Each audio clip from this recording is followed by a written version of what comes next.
Deepness हमारा topic. Deepness में 360 people क्या करते हैं, 360 मिलियन पीपल सफर कर रहे हैं किससे, डीपनेस से। ओवरऑल बात हो रही है world wide, overall world wide बात हो रही है, कितने लोग क्या हो रहे हैं, डीपनेस से सफर कर रहे हैं। ये इसका कारण क्या है डीपनेस का, तो या तो जेनेटिकल हो सकता है, क्या हो सकता है, फैमिली हिस्ट्री चली आ रही हो डीपनेस की, या फिर ये डीपनेस या जेनेटिकल हिस्ट्री क्यों चली आ रही है, क्योंकि हो सकता है जब बर्थ हुआ हो बच्चे का तो कॉम्प्लिकेशन देखने को मिला हो, या फिर कुछ इन्फेक्शन डिसीज जैसे कि आपका मेनिंजाइटिस हो सकता है, बैक्टीरियल मेनिंजाइटिस की वजह से, क्या बैक्टीरियल मेनिंजाइटिस की वजह से भी हमें क्या देखने को मिलता है, डीपनेस देखने को मिलती है। नेक्स्ट आता है क्रोनिक इन्फेक्शन, हमने पढ़ा था एक्यूट और क्रोनिक, अगर क्रोनिक इन्फेक्शन होगा तो भी डीपनेस का देखने को मिलेगा। नेक्स्ट आता है the use of particular drugs, जैसे कि हमने पढ़ा था एस्पिरिन, अगर हम एस्पिरिन यूज करते हैं तो क्या होगा, डीपनेस देखने को मिलेगा। नेक्स्ट आता है एक्सपोजर टू एक्सेसिव नॉइज, अगर 40-40 डेसिबल से ज्यादा हो जाता है साउंड तो क्या होगा, ये डीपनेस को कॉज करेगा। सभी दिख रहा है।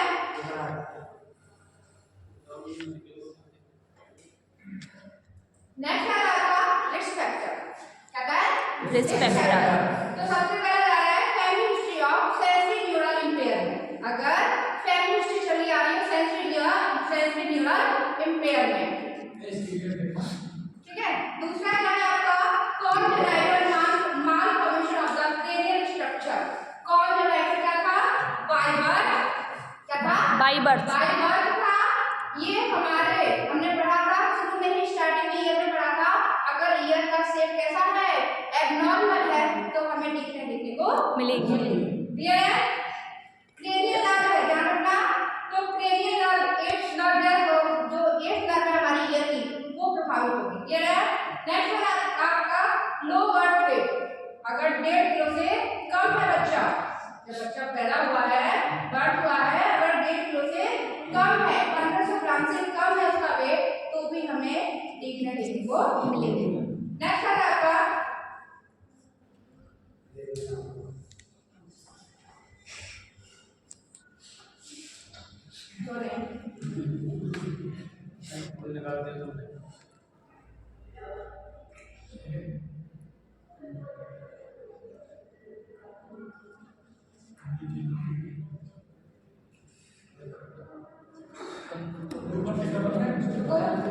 नेक्स्ट आता है use of toxic ototoxic medication, जैसे कि जेंटामाइसिन और लूप डायरेक्ट्स अगर हम यूज करते हैं तो क्या देखने को मिलेगा, ऑटोटॉक्सिसिटी। ऑटोटॉक्सिसिटी होता क्या है तो बताना चाहेगा मुझे, टॉक्सिसिटी क्या होता है बताना चाहेगा मुझे, किसी ड्रग का साइड इफेक्ट, किसी ड्रग का साइड इफेक्ट, या आप एक वर्ड से कर सकते हो ईयर पॉइजन, क्या ईयर पॉइजन होता है। क्यों हो रहा है ईयर पॉइजन, क्योंकि आपने ऐसी ड्रग्स को ड्रग ली जो हमारे लिए ईयर पॉइजन का काम करती है, तभी हमें क्या देखने को मिलेगा, डीपनेस देखने को। नेक्स्ट आ रहा है आपका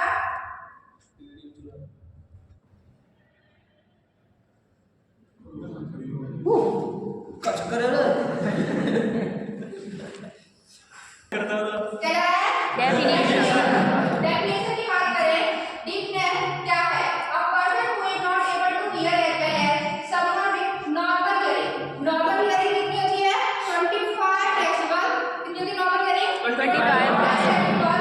तो हमें अगर इतनी है साउंड, इतना हम सुन सकते हैं बहुत अच्छे से 2 ईयर से, बट अगर इससे ज्यादा हो जाता है, कितना ज्यादा, 35 to 40, तो हमें माइल्ड हियरिंग लॉस देखने को मिलेगा। अगर 50 to 70 जाता है तो हमें मॉडरेट देखने को मिलेगा, और इससे अबव जाता है तो क्या देखने को मिलेगा, सीवियर हियरिंग लॉस देखने को मिलेगा। नेक्स्ट आता है मैनी फैक्टर्स, कौन-कौन क्या इटियोलॉजी है डीपनेस की। तो सबसे पहला आपका जो आता है क्लिनिकल मैनिफेस्टेशन की बात करें तो जो हमने ईयर डिसीडेड पढ़े थे, जैसे कि ओटाइटिस मीडिया। क्या था? Otitis media. या फिर एक्सटर्नल ईयर में किसी प्रकार का कोई परफोरेशन हो रहा था। क्या हो रहा था? परफोरेशन था। ऑसिफिकेशन हो रहा हो। क्या हो? ऑसिफिकेशन देखने को मिल रहा हो। ऑसिफिकेशन वर्ड लिखा था। इस सब की वजह से ये पॉसिबल इटियोलॉजी हो सकती है। क्लियर है? इसको 3 पार्ट में डिवाइड कर दिया हमने इटियोलॉजी को। 3 टाइप में डिवाइड कर दिया हमने इटियोलॉजी को। मतलब अगर एक्सटर्नल ईयर की वजह से वीकनेस कॉज हो रहा है, मिडिल ईयर की वजह से वीकनेस कॉज हो रहा है, या फिर इंटरनल ईयर की वजह से वीकनेस कॉज हो रहा है। नेक्स्ट होता है हमारा कंडक्टिव हियरिंग लॉस। क्या है? Conductive hearing loss. नाम से पता चल रहा है कंडक्टिव हियरिंग लॉस मतलब क्या हो रहा होगा? स्ट्रक्चरल डैमेज देखने को मिल रहा होगा, डिसीजेज की वजह से हो रहा होगा, इस वजह से हमें देखने को मिल रहा हो। दूसरा है सेंसिटिव हियरिंग लॉस, नर्व की वजह से। Nerve damage. तीसरा है बोथ हो सकता है, कंडक्टिव और सेंसिटिव हियरिंग लॉस। बात करें कंडक्टिव हियरिंग लॉस की, इसकी कंडक्टिव हियरिंग लॉस की, तो ये कंडक्टिव हियरिंग लॉस हो सकता है कि हमारा एक्सटर्नल ईयर की वजह से भी हो सकता है और मिडिल ईयर की वजह से भी हो सकता है। नेक्स्ट वन है या फिर ये क्यों हुआ एक्सटर्नल ईयर या मिडिल ईयर में डीपनेस, ऐसा कंडक्टिव हियरिंग लॉस क्यों देखने को मिल रहा है? क्योंकि जो हमारा एक्सटर्नल ईयर है या फिर हमारा मिडिल ईयर है उसमें क्या देखने को मिल रहा है? ब्लॉकेज देखने को मिल रहा है। वो ब्लॉकेज नेक्स्ट हो सकता है सेगमेंट नेक्स्ट का, किसका हो सकता है? सेगमेंट बैक्स का हो सकता है, या फिर इन्फेक्शन हो गया होगा ओटाइटिस मीडिया का, या फिर कोई फॉरेन पार्टिकल कान के अंदर ईयर के अंदर चला गया हो, जैसे कि कोई स्मॉल टॉय हो सकता है। हमने चिल्ड्रन में पढ़ा था परफोरेशन वाला सबसे ज्यादा किसमें मिलता था? चिल्ड्रन में। क्लियर है?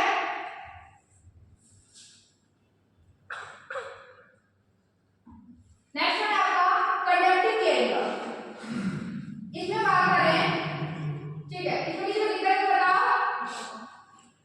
ब्लॉकेज की वजह से हमने पढ़ा था क्या हो रहा था? जो पैसेज था वो ब्लॉक हो रहा था। क्या हो रहा था? पैसेज था वो ब्लॉक हो रहा था और ट्रांसमिट नहीं हो पा रहा था। जो मैकेनिकल एनर्जी थी, फिजियोलॉजी में हमने पढ़ा था, जो मैकेनिकल एनर्जी थी वो क्या नहीं हो पा रही है? ट्रांसमिट नहीं हो पा रही है। इस वजह से हमें कंडक्टिव हियरिंग लॉस देखने को मिल रही थी। क्लियर है? नेक्स्ट वन है और क्या क्या कारण हो सकते हैं? ये तो परफोरेशन हो गया, इन्फेक्शन हो गया। दूसरा थिंकिंग, आप बहुत ज्यादा सोच रहे हो। क्या कर रहे हो? बहुत ज्यादा सोच रहे हैं। रिट्रैक्शन, स्कारिंग या परफोरेशन ऑफ टिम्पैनिक मेम्ब्रेन, आप कुछ भी लेके यूं ही कर रहे हैं, बच्चों को बहुत आदत होती है, बड़ों को भी होती है, इसकी वजह से, या फिर किसी प्रकार का कोई पैथोलॉजिकल चेंजेस मिडिल ईयर में हो रहा हो। पैथोलॉजिकल मतलब उसमें कोई माइक्रोब चला गया हो, डैमेज हुआ था। क्लियर है? इन्फेक्शन की वजह से कह सकते हो। नेक्स्ट में आता है ईयर ऑब्स्ट्रक्शन। क्यों हो रहा है? ड्यू टू फॉरेन बॉडीज और पार्टिकल्स और ऑब्जेक्ट, कोई फॉरेन पार्टिकल्स हमारे ईयर के अंदर एंटर कर रहे हैं। नेक्स्ट में आता है इन्फेक्शन। कौन कौन से इन्फेक्शन हो सकते हैं? तो देख लो आप, ओटाइटिस मीडिया और मेनिंजाइटिस। मेनिंजाइटिस में भी बात करें तो वैसे बैक्टीरियल मेनिंजाइटिस होता है और वायरल मेनिंजाइटिस होता है। सबसे ज्यादा जो होता है वो बैक्टीरियल मेनिंजाइटिस अफेक्ट करता है हियरिंग लॉस। क्लियर है? नेक्स्ट क्या आता है? टिम्पैनोस्क्लेरोसिस। क्या है? टिम्पैनोस्क्लेरोसिस। नाम से पता चला, आप देख पा रहे होंगे स्क्लेरोसिस है ना? इसमें क्या हुआ है? टिम्पैनिक मेम्ब्रेन में क्या हुआ है? रिपीटेड इन्फेक्शन, रिपीटेड ट्रॉमा या इन्फेक्शन हो रहा है, उसकी वजह से हमें कंडक्टिव हियरिंग लॉस देखने को मिलेगी। नेक्स्ट है ट्रॉमा टू द टिम्पैनिक। इसी वजह से आप हेड इंजरी हो गया या एकदम से बहुत ज्यादा लाउड साउंड पहुंचा, जिसकी वजह से हमारा टिम्पैनिक मेम्ब्रेन या फिर ईयर ड्रम क्या हो गया है? परफोरेट हो गया है। नेक्स्ट में क्या आता है? और क्या कारण है? हमारा प्रेशर क्या हो गया है? Cranial pressure. यहाँ पे लिखा हुआ है increase pressure from hand slap. एकदम से कहते हैं गाल को कभी भी चाटा नहीं मारना चाहिए। क्यों नहीं मारना चाहिए? क्योंकि एकदम से मारेंगे प्रेशर ज्यादा होगा तो आदमी बहरा भी हो सकता है। ये प्रेशर की वजह से। नेक्स्ट फॉलिंग वाटर, ये हमने पढ़ा था, पानी अंदर चला जाए, गिर गए हो, उसकी वजह से हो सकता है। नेक्स्ट स्पोर्ट्स इंजरी, रेसर हो सकते हैं, बाइक रेसर, कार या फिर ऐसा कोई एक्सीडेंट। तो नेक्स्ट है cleaning of the year with sharp instrument, सुई हो सकती है, लकड़ी हो सकती है। नेक्स्ट हो जाता है इंडस्ट्रियल एक्सीडेंट की बात करें तो क्या क्या हो सकता है? वेल्डिंग, सब जानते हैं लोहे की जो वेल्डिंग करते हैं वो एकदम से फायर कार के अंदर चला गया और फूट कर दी, उससे भी इंपैक्ट में बहुत माइनर क्लियर होती है, वो रप्चर हो जाती है। क्लियर है? नेक्स्ट हो जाता है, ये तो था हमारा कंडक्टिव हियरिंग लॉस। दूसरा है सेंसरी न्यूरल हियरिंग लॉस। क्या है?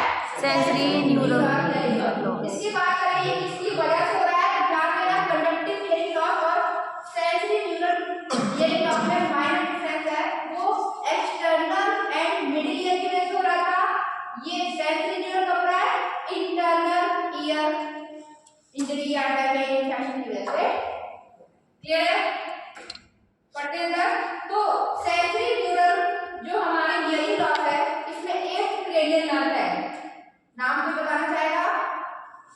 वेस्टिबुलो कॉक्लियर नर्व। क्या नाम है? Vestibular cochlear nerve. उसकी वजह से वो जब प्रभावित होगी, अफेक्ट होगी, तब हमें सेंसरी न्यूरल हियरिंग लॉस देखने को मिलेगी। नेक्स्ट हो जाता है आपका, क्या कारण है सेंसरी न्यूरल हियरिंग लॉस का? क्या कारण है सेंसरी न्यूरल हियरिंग लॉस का? कौन चला रहा है? सेंसरी न्यूरल हियरिंग लॉस का क्या कारण है? तो सबसे पहला आता है, इसको क्या कह सकते हो? मेडिकल ट्रीटमेंट हम करा रहे हैं, हो सकता है वो ट्रीटमेंट कैसा नहीं हो, इफेक्टिव नहीं हो, तो उसकी वजह से हो सकता है, या फिर बार बार रिपीटेड या ये कह सकते हो इरिवर्सिबल इन्फेक्शन हो रहा है। कैसा हो रहा है? Irreversible। इसकी वजह से रिवर्सिबल इन्फेक्शन की वजह से, इस वजह से रिवर्सिबल इन्फेक्शन की वजह से, रिपीटेड इन्फेक्शन की वजह से हमें इरिवर्सिबल डैमेज देखने को मिलेगा। इरिवर्सिबल दोबारा से अपनी पोजीशन में नहीं आ पाएगा। क्लियर है? नेक्स्ट हो जाता है कॉन्जेनिटल और हेरिडिटरी फैक्टर, दोनों में है, कंडक्टिव में भी और सेंसरी न्यूरल में, दोनों में है हमारा। नेक्स्ट आता है नॉइज, साउंड भी क्या करती है हमारी टिम्पैनिक नर्व को या नर्व को ब्लॉक कर सकती है। नेक्स्ट वाला आपको ऑटोटॉक्सिक मेडिसिन, जेंटामाइसिन ज्यादा यूज करते हैं तो क्या होगा? ईयर प्रोजेक्ट कॉज होगा। नेक्स्ट हो जाता है आपका एजिंग एंड एजिंग, आपने देखा होगा 60 साल के बाद, इसके बाद 60 साल ज्यादातर ये कंडीशन हमें 60 साल के बाद देखने को मिलती है। एजिंग या क्योंकि एजिंग बढ़ने के साथ में डीजनरेशन स्टार्ट हो जाता है, एजिंग बढ़ने के साथ में डीजनरेशन स्टार्ट होता है, इस वजह से ऑटोटॉक्सिसिटी हो या फिर मैलेट डिसीज हमने कल पढ़ा था उसकी वजह से हो सकता है, या फिर ऑटोइम्यून डिसऑर्डर, क्या हो?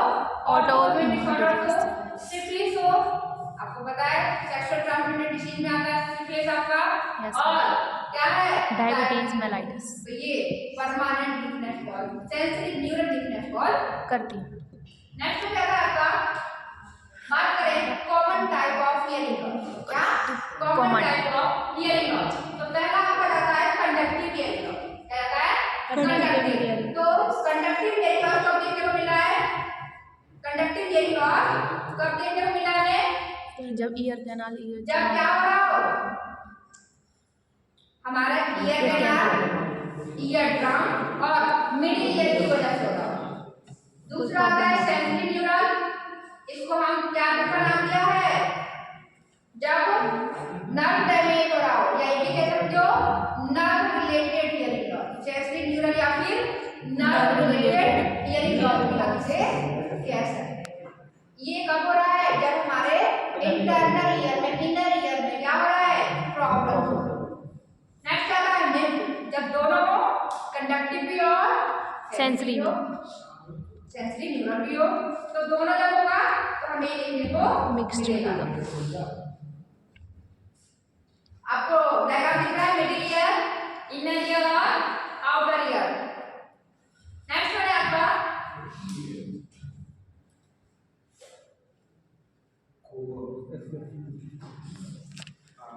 इंटरप्रिटेशन बात करें, सीवियरिटी ऑफ हियरिंग लॉस। तो नॉर्मल अगर देख रहे हो आप 0 to 15 है वो नॉर्मल हियरिंग, कैसा है? 0 to 15 है वो नॉर्मल हियरिंग है। 15 to 25 से ज्यादा होता है तो स्लाइटली हियरिंग लॉस देखने को मिलता है। इसमें आपने देखा होगा जब मोबाइल यूज करते हो और क्या लगाते हो, जो भी हियरिंग एड यूज कर रहे हो आप ब्लूटूथ वगैरह जो भी यूज करते हैं उसमें आपको वार्निंग आता है, हाँ है ना? हाँ। ये आपके ईयर को क्या करेगा? डैमेज करेगा, हाई वॉल्यूम का, है ना? तो वही नेक्स्ट आता है 25 to 40 से ज्यादा डेसिबल में है जानना, डेसिबल में तो माइल्ड हियरिंग लॉस देखने को मिलेगा। अगर 40 to 55 डेसिबल है उससे ज्यादा होता है तो मॉडरेट हियरिंग लॉस देखने को मिलेगा, और अगर 55 to 70 होता है तो सीवियर हियरिंग लॉस देखने को मिलेगा। क्लियर है सभी को? नेक्स्ट अगर 90 से ज्यादा है तो परमानेंट हियरिंग लॉस, क्लियर है? नेक्स्ट आता है प्रिवेंशन। हम डीफनेस से कैसे बच सकते हैं, चाहे वो कंडक्टिव हो या फिर सेंसरी न्यूरल। तो प्राइमरी प्रिवेंशन क्या है? Primary prevention. तो प्राइमरी प्रिवेंशन क्या कर सकते हो? Primary prevention is better than the cure. हमें पहले डीफनेस होना ही नहीं चाहिए तो उसके लिए हमें प्राइमरी प्रिवेंशन करना पड़ेगा। क्या करने वाले हैं? तो ट्रॉमा की वजह से हो रहा है, गिरने से, एक्सीडेंट से, है ना? तो ट्रॉमा से बचना होगा। हम कैसे मिनिमाइज कर सकते हैं ट्रॉमा को? कैसे मिनिमाइज कर सकते हैं ट्रॉमा को? हेलमेट लगाकर, जो भी सेफ्टी मेजर्स है उसको यूज करके, नॉइज एक्सपोजर, अगर ज्यादा साउंड आउट है तो हमें कॉटन बॉल यूज करना होगा, या फिर हमें साउंड को कम करना होगा।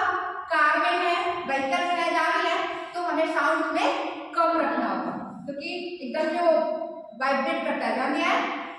नेक्स्ट आता है यूज ऑफ ऑटोटॉक्सिक ड्रग्स। इसे क्या करना होगा? हमें नहीं लेना होगा without doctor prescription. Infection disease जैसे कि आपका मेनिंजाइटिस है, मम्स एंड मीजल्स से एलर्जी पार्ट था हमने पढ़ा था, तो इन्हें हम क्या करने वाले हैं? मैनेज करने वाले हैं। अगर हम इन्हें ट्रीट नहीं करेंगे तो ये हमें डीफनेस कॉज करेंगे। Next education to the community and, मतलब कम्युनिटी को क्या करना? एजुकेट करना, क्योंकि 360 मिलियन पीपल इससे अफेक्टेड हो रहे हैं डीफनेस से। हर दूसरा व्यक्ति का टिम्पैनिक मेम्ब्रेन सभी का कॉर्पोरेट है, हर दूसरा व्यक्ति का टिम्पैनिक मेम्ब्रेन आपको 90% लोगों का आपको टिम्पैनिक मेम्ब्रेन कॉर्पोरेट मिलेगा, समझा है? तो हम कम्युनिटी क्या एजुकेशन प्रोवाइड कर सकते हैं? एजुकेशन अवेयरनेस प्रोग्राम कर सकते हैं। किस रिलेटेड कर सकते हो? हमें प्रोटेक्टिव इंस्ट्रूमेंट्स यूज करना चाहिए, हेलमेट यूज करो, है ना? स्पोर्ट्स यूज कर रहे हो तो आपने देखा होगा क्रिकेटर्स क्या लगाते हैं? हेलमेट। वो भी हेलमेट लगाते हैं। बाइक रेसर्स है, जो भी है, तो जो भी सेफ्टी इंस्ट्रूमेंट्स है वो हमें यूज करना चाहिए। हमें कम्युनिटी को अवेयर करना होगा, ये हमें उन्हें एजुकेट करना होगा। नेक्स्ट हो जाता है ऑक्यूपेशनल और इंडस्ट्रियल है, आपका वर्कर्स है तो उनको भी क्या कर सकते हो? उनको कहना होगा वो, क्योंकि इंडस्ट्रियल वर्कर्स है वो हाई नॉइज पे काम कर रहे होंगे तो उनको ऐसा ईयर प्लस पहनना होगा जिससे कि बाहर के साउंड में उनके कानों तक बहुत कम जा रही होगी, लेकिन बहुत कम जाने के लिए वो ईयर प्लस यूज करेंगे, करना चाहिए उनको। नेक्स्ट, और ज्यादा लंबे समय तक नॉइज के कांटेक्ट में नहीं रहना, क्लियर है? नेक्स्ट वन क्या है? 80 डेसिबल से ज्यादा है, क्या है? 80 हमने पढ़ा था, 80 डेसिबल से अगर ज्यादा है और आप 8 घंटे रहते हो इस साउंड के कांटेक्ट में तो क्या होगा?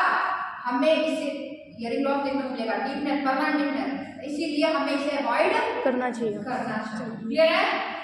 नेक्स्ट वन आया आपका टीनेजर।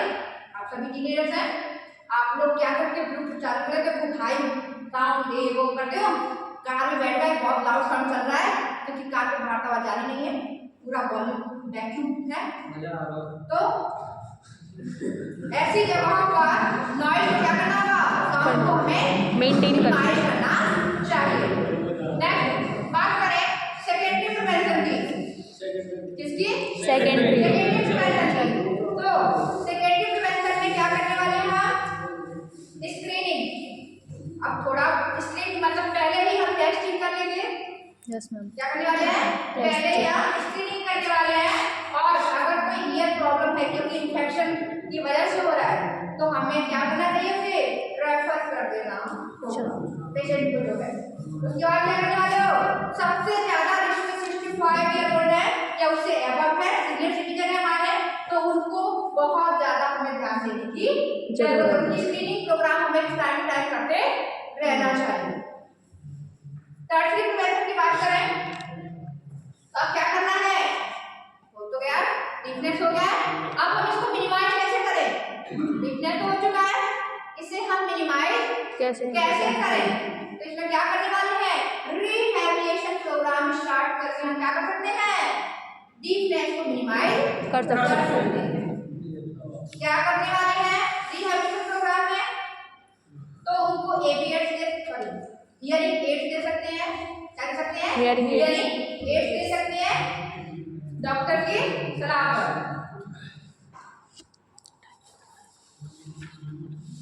नेक्स्ट आता है क्लिनिकल मैनिफेस्टेशन। जब सुनाई नहीं देगा, डीफनेस होगा, तो क्या डिफिकल्टी होने वाली है उस व्यक्ति को, तो क्या होने वाली है बताओ, क्योंकि सुनाई नहीं देगा, क्या बोल रहा है सामने वाला, प्रॉपर कम्युनिकेशन नहीं हो पाएगा। सपोज दैट आप नर्सेज हैं, आप जाके केयर करने वाले हैं, पेशेंट ने कुछ कहा या डॉक्टर ने कहा ये इंजेक्शन लगा देना, आपको सुनाई नहीं देता है, तो क्या होगा, वो इंजेक्शन अगर नहीं लगता है तो पेशेंट को डिफिकल्टी हो सकती है, कि डेथ हो जाए, उसके लिए लाइफ थ्रेटनिंग वाली कंडीशन क्रिएट हो जाए। तो अगर डीफनेस है तो कम्युनिकेशन सबसे ज्यादा इफेक्टिव है, मतलब कम्युनिकेशन नहीं कर पाएगा। क्लियर है। Next one, failure to respond to oral communication. हो सकता है कि एक्सप्रेशन देख के आपको कर दे, एक्सप्रेशन से आपको बता दे, लेकिन ओरल क्या बोल रहा है वो समझ नहीं आएगा, ओरल कम्युनिकेशन वो नहीं समझ पाएगा, कर पाएगा, है ना, रेस्पॉन्ड ओरल कम्युनिकेशन के लिए नहीं कर पाएगा। नेक्स्ट, अगर समझ ही नहीं पाएगा तो रेस्पॉन्ड भी नहीं करेगा, रेस्पॉन्ड नहीं होगा तो कम्युनिकेशन गैप मेंटेन होगा, कम्युनिकेशन गैप बनता है, कम्युनिकेशन गैप बनता है। नेक्स्ट आता है, और जिसको कम सुनाई देता है वो ज्यादा मतलब तेज आवाज में बोलता है, उसकी जो लाउड होगी वो कैसी होगी, हाई हाई डेंसिटी। नेक्स्ट आपका एब्नॉर्मल अवेयरनेस साउंड, उसको साउंड कैसा आएगा, एब्नॉर्मल साउंड सुनाई देगी। नेक्स्ट है उसके फेशियल एक्सप्रेशन कैसे होंगे, अजीब से होंगे, क्यों, समझ में नहीं आएगा कुछ, तो क्या होंगे, स्ट्रेट फेशियल एक्सप्रेशन। क्लियर है, यस मैम। नेक्स्ट है आपका, उसको बार-बार कन्वर्सेशन कर रहा है, कम्युनिकेशन कर रहा है, तो उसके लिए उसे बार-बार क्या करना पड़ेगा, क्लैरिफिकेशन, बार-बार उसे क्या करना पड़ेगा, क्लैरिफाई। यस मैम, स्पष्ट तौर पर समझाना पड़ेगा। नेक्स्ट आता है लिसनिंग टू रेडियो और TV and increase volume. Like कब देगा, तो जो टीवी या रेडियो जो भी सुनता होगा या गाने सुनता होगा क्या होगा, लाउड साउंड, मतलब दूसरे के लिए दिक्कत हो रहा है। नेक्स्ट क्या है, मैनेजमेंट बात करें, किसकी बात करें, मैनेजमेंट की। तो मैनेजमेंट क्या करने वाले हो, चूंकि ऑलरेडी डिफरेंस हो चुका है तो हम हियरिंग लॉस को रीस्टोर करने वाले हैं, क्या करने वाले हैं, रीस्टोर, हियरिंग को असिस्ट करने वाले हैं, क्या करने वाले हैं, असिस्ट करने वाले हैं। रिंगिंग सेंसेशन, एब्नॉर्मल साउंड हो रहा है ना, या फिर ऑरल बुलेट देखने को मिल रहा है, ऐसी कंडीशन में हम रिहैबिलिटेशन करने वाले हैं। पहला आता है रीस्टोरिंग हियरिंग, कैसे हम हियरिंग को रीस्टोर करने वाले हैं। तो जो भी दिक्कतें हैं, सपोज दैट इन्फेक्शन हमें बढ़ा था तो डायरेक्ट एंटीबायोटिक हम बोन में दे रहे थे, स्टेप्टोमाइसिन यस मैम। क्या था? डायरेक्ट एंटीबायोटिक अगर बैक्टीरियल इन्फेक्शन है ऐसे केस में हम डायरेक्ट एंटीबायोटिक को हम इंसर्ट करके अंदर कर रहे थे। नेक्स्ट हो जाता है अगर सडन हेयरिंग लॉस हुआ है, सडन कब हुआ होगा? Loud sound, loud sound, loud sound हो, प्रेशर कम बढ़ गया हो, तो ऐसी कंडीशन में सडन अगर हियरिंग लॉस हुआ है, सडन डिफनेस हुआ है, तो ऐसी कंडीशन में हम क्या देने वाले हैं? कॉर्टिकॉइड्स देने वाले हैं। नेक्स्ट हियरिंग कोशिश करने के लिए क्या करने वाले हैं? तो हम हियरिंग एड्स देने वाले हैं या फिर ऐसे डिवाइसेस देने वाले हैं जिससे कि उसे सही सुनाई दे, ठीक से सुनाई दे, जिससे कि वो प्रॉपर कम्युनिकेट कर पाए। क्लियर है? नेक्स्ट आता है जल्दी अर्ली डिटेक्शन। जब हम अर्ली डिटेक्ट करेंगे, इंटरवेंट करेंगे, देन तभी तो हम क्या कर पाएंगे? हियरिंग को असिस्ट कर पाएंगे, वरना पता चलेगा लास्ट में परमानेंट हो गया तो हम उसको असिस्ट नहीं कर पाएंगे। क्लियर है? पढ़ लिया हमने? पढ़ लिया हमने? नेक्स्ट आता है सबसे ज्यादा दिक्कत बच्चों को देखने को मिलता है। सबसे ज्यादा दिक्कत किसको देखने को मिलता है? बच्चों को मिलता है। तो ऐसी कंडीशन में क्या करने वाले हैं? बच्चों की ईयर स्क्रीनिंग करने वाले हैं, आइडेंटिफाई करने वाले हैं, स्क्रीनिंग प्रोग्राम चलाना चाहिए। क्लियर है? और उनकी फैमिली से जो भी लैंग्वेज है, साइन लैंग्वेज बच्चों से बात होती है, उस कंडीशन में हम उनसे प्रॉपर क्या करना चाहिए?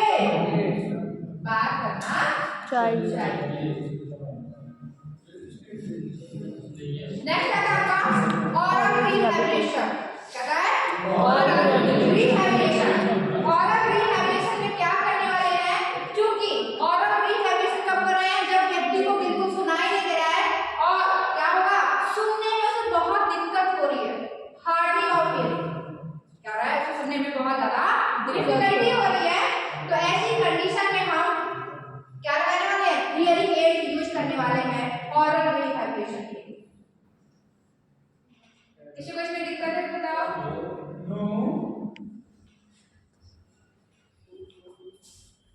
नेक्स्ट आता है गोल क्या है ऑरल रिहैबिलिटेशन का? गोल क्या है ऑरल रिहैबिलिटेशन का? आपको दिख रहा है? दिख रहा है जब लीडर दिख रहा है सही दिख रहा है, सही दिख रहा है, दिख रहा है? ठीक है, तो बात करें सही दिख रहा है। किसको आता है? आना जरा समझो नहीं गोल ऑफ ऑरल रिहैबिलिटेशन जिसे बात करें हम क्या करने वाले हैं? जो ऑडिटरी डिसफंक्शन हो गया है, ऑडिटरी डिसफंक्शन हो गया है, उसे हम या फिर जो सेंसरी क्या हो गया है? डिसफंक्शन हो गया है, उसे हम ऑप्टिमाइज करने वाले हैं। ऑप्टिमाइज डिसफंक्शन को ऑप्टिमाइज करने वाले हैं। दूसरा हम क्या करने वाले हैं? जो भी टेक्नोलॉजी है हियरिंग एड्स जो यूज कर रहे हैं उसके बारे में उन्हें जानकारी वो है हमारा हियरिंग एड का और रिहैबिलिटेशन का, है ना? और हम कैसे सुन सकते हैं, कैसे कंट्रोल कर सकते हैं, कैसे आवाज को अपने अकॉर्डिंग कम या ज्यादा कर सकते हैं। नेक्स्ट वन आता है आपको जब स्पीच को इंप्रूव करना। कैसे? क्योंकि सुनाई कम दे रहा था तो बोल ज्यादा तेज आवाज में लाउड साउंड, है ना? तो इसीलिए उसको जो स्पीच है वो क्या हो, जो परसेप्शन है, जो कम्युनिकेशन है उसको इंप्रूव करने के लिए हम ऑरल रिहैबिलिटेशन कर रहे हैं। नेक्स्ट वन आता है काउंसलिंग करना। ऑरल रिहैबिलिटेशन का क्या है? काउंसलिंग करना। मतलब हमें बहुत अच्छे से पता है व्यक्ति कैसा होगा, इमोशनली डिस्टर्ब होगा, एंग्जियस होगा, ऐसी कंडीशन में काउंसलिंग करके हम उनको इमोशनली और रेजिडुअल लिमिटेशन, रेजिडुअल समझते हो?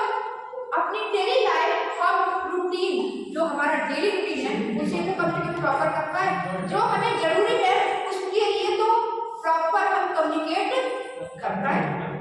तो रेजिडुअल लिमिटेशन, तो हम इमोशनली उनसे कम्युनिकेट करके इस चीज से उन्हें हम क्या कर सकते हैं? लिमिटेड कर सकते हैं, लिमिटेड कर सकते हैं, कोई दिक्कत ज्यादा ना हो, ऐसा हम कर सकते हैं। नेक्स्ट बात करें कंपोनेंट्स कौन से हैं ऑरल रिहैबिलिटेशन के? क्या कंपोनेंट्स कौन से हैं ऑरल रिहैबिलिटेशन के? तो पहला आ जाता है सेंसरी एलिमेंट्स, क्योंकि सेंसरी तो उसको टारगेट करने के लिए, क्योंकि नर्व डैमेज हो चुकी थी हमारी 8th क्रेनियल नर्व, उसको टारगेट करने के लिए, जिससे कि टारगेट क्या करना है, ऑडिटरी फंक्शन को बढ़ाना है, ऑडिटरी फंक्शन को बढ़ाना है। नेक्स्ट वन है to increase the probability of positive outcome from sensory management. हमें जो आउटकम है, आउटकम क्या चाहिए हमें, कम्युनिकेशन बेटर हो, कम्युनिकेशन कैसा हो, बेटर हो, स्पीच उसकी कैसी हो, Improved हो। तो हम ये काम करने वाले हैं। इंस्ट्रक्ट करने वाले हैं। ठीक है, किसी को दिक्कत, क्लास नो मैम। मैं वीडियो दिखाऊंगा इसकी